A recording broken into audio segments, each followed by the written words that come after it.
Nos ajudem com um like aí, porque o A Deriva é o menor podcast da podosfera e precisamos da sua ajuda. Dá um like para nos ajudar. Eu adoro esse início. Por favor, mande um abraço para Michelle. Adorei quando ela foi no Shark Tank. Gostaria de saber se ela vê possibilidade de haver super-humanos com próteses interligadas ao nosso cérebro e qual o ponto de vista da ética quanto a isso. Sei que o objetivo dela é ajudar pessoas que perderam movimentos, mas esse pode ser um outro caminho da tecnologia. Um abraço. Tem várias pesquisas e desenvolvimentos nessa área, muita coisa. Eu acredito que a gente deve estar aí muito nas vésperas de acontecer isso. A Cycor também tem tecnologia nessa área, né? Então, um lançamento de 2020 que já está confirmado é o plug implantável, que é justamente para fazer a conexão de prótese direto com o cérebro. Mas eu sei que tem várias empresas no mundo inteiro que estão fazendo desenvolvimentos nessas áreas. Então eu acredito que é uma corrida aí que não vai demorar mais que 5 anos para isso acontecer. E as questões, implicações éticas, eu não vejo o porquê deve ter implicações éticas aí. Porque a partir do momento que eu não tenho um membro e eu quero implantar um membro que tenha uma conexão direta com o meu cérebro. Ele tem uma conexão só para funcionamento, lembrando, não é para implantar coisa para dados, igual o Neuralink, entendeu? Tô falando de prótese. É um fator decisório do indivíduo. O indivíduo quer ter um braço, uma mão, uma perna, ele tem que ter o direito de ter. Mas a questão do super-humano, essa tecnologia ela não pode fazer um cara que tem muito dinheiro, por exemplo, melhorar a capacidade física dele a um nível que fique desigual para todo mundo que não vai ter acesso a essa tecnologia? Mas a gente vai para esse caminho de desenvolvimento de super-humanos e muito mais do que a preocupação em tentar ou frear isso ou que isso não aconteça, é a preocupação em incentivar empresas que estejam mais preocupadas com a melhoria da condição humana acessível. Hoje a gente vem cada vez mais com esse apelo de empresas sociais. Então é óbvio que, é claro, vai depender do que as pessoas estão estimulando. Se as pessoas estiverem estimulando um egoísta, narcisista, que vai fazer um negócio só para ficar milionário e quem tem pouco poder aquisitivo que se dane, aí é uma escolha também da população, né? A população tem que começar a escolher o que ela se incentiva. Parar de incentivar uma coisa... Eu assisti um podcast, eu cheguei a mandar para Amanda esse podcast, da doutora... Como é que é o nome? Foi aqui ou foi em outro? Foi aqui. Tariana? Tariana. Essa coisa de que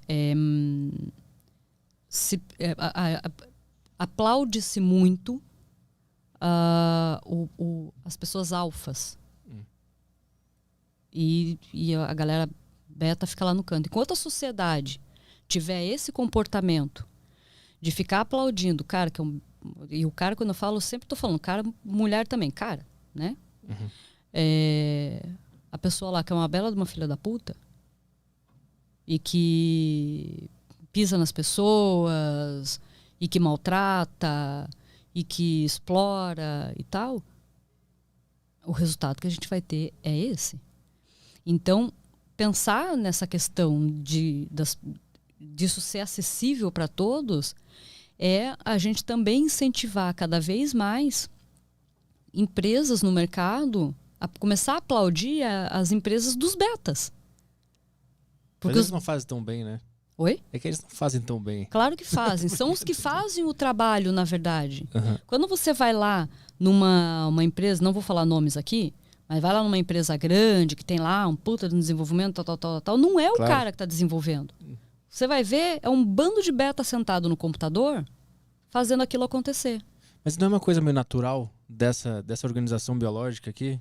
Que o alfa é aquele... É o ser que domina e é o que tem acesso à reprodução da espécie e tal. É natural isso acontecer. Mas é que a gente estruturou isso, e daí esse é um comportamento nosso da época que nós éramos das cavernas, que era o alfa costumava ser aquele que ia, caçava, era o provedor e tal. Só que a gente não caça mais para comer, a gente vai no mercado. Então a gente não tem por que reproduzir esse comportamento mais. Segundo, no período da primeira era industrial e segunda, a gente teve muito essa questão de necessitar. Era uma coisa importante naquela época. Os caras que eram assim mais firmes, mais duros, que botavam todo mundo para trabalhar e não sei o quê, dane-se todo mundo e sem direitos e sem nada.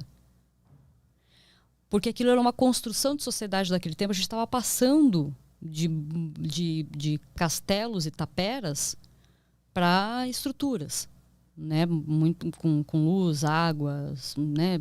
Toda a parte sanitária instalada. Hoje a gente está num ponto em que a gente precisa escolher se a gente quer continuar se comportando igual os idiotas lá da caverna, e nesse ponto eu digo idiotas, porque eram indivíduos que, inclusive, batiam em outros para ter o maior número de mulheres. Né? Então, ou a gente mantém aquele comportamento, ou a gente evolui como ser humano mesmo.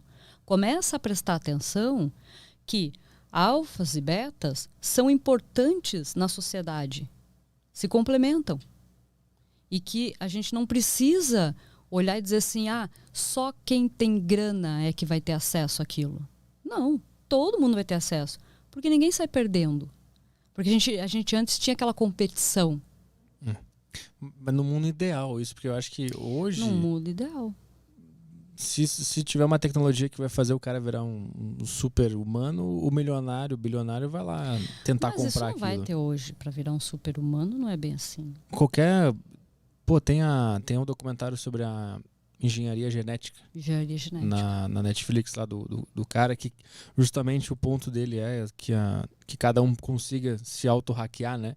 Porque o que eles discutem lá é essa questão ética de essas tecnologias que vão fazer tu conseguir curar uma doença editando o teu código genético, elas são muito caras e ficam na mão de poucas pessoas, e sempre vai ter um bilionário que vai incentivar porque ele quer tomar para ser mais inteligente, para ser mais rápido, seja lá o que for. E nós não vamos ter acesso a isso. Isso vai criar uma desigualdade no mundo, porque vai ter um monte de gente que acessa essa tecnologia e nós aqui que não vamos conseguir comprar. Mas aí eu vou falar um negócio que eu adoro dar os pregos para as pessoas me crucificarem, né? É impressionante. Mas aí eu vou pegar o seguinte. Entra lá no meu vídeo do Shark Tank.